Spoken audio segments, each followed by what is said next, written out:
Hello everyone. Thank you so much for joining me back. So really quickly, we are about to get into some tribal braids. As you can see, I've already moisturized her hair. That's what the white stuff was, and then I went in and detangled. Also, if you have not subscribed, go ahead and do so. Subscribe to my channel.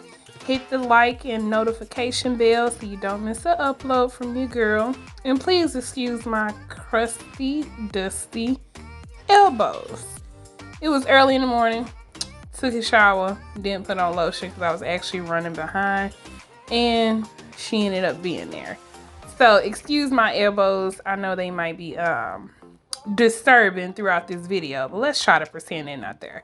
So I put jam, the shining jam around her hair, and that's where you saw me create the part. So for the back of her hair, as you can see right here, I did 3 layers of box braids. So to give the hair a fuller look in the back, I just went in and made some really small braids. And I did 3 layers of box braids, braided them down to the end. And then now we're gonna go in because I separated the hair in half. I didn't separate the hair at the top of her ear because the style that she sent, and I'll insert a small clip of it, the braids went back behind the ear. So the braids went back all the way to the back of the head. So that's why I didn't start the part at the top of the ear, because of the picture that she sent of what the look she was going for. So right now, this part is going to be in real time. If you guys appreciate the real time, don't forget to let me know. But I just wanted you guys to see how long it took for me to do these individual braids. But basically, well, not individual braids, but the layered braids. So basically right here, I'm just going in and I'm making, I guess you would say like a small braid in the center of her head. I always start at the center. I never start at the ends because I want it to be even. So that's another tip for braiders. One thing you learn is to always start at the center and then work your way out, because along with pre-parting, starting at the center will avoid you having uneven braid sprays. So I'm just going in, as you can see, starting at the center. I'll apply that shining jam that I always use, and then I'm just going to create her layered braid, and just continue to watch.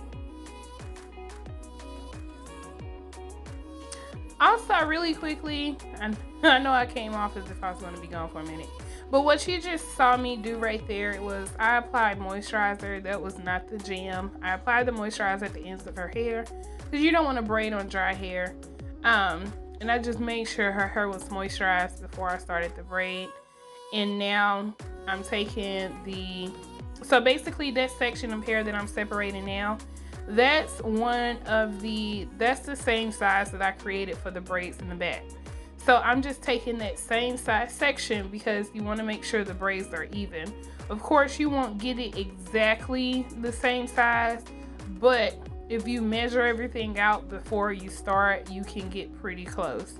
So I'm using the same size that I use for the individual braids in the back to do her feed-in braid that I'm starting right now.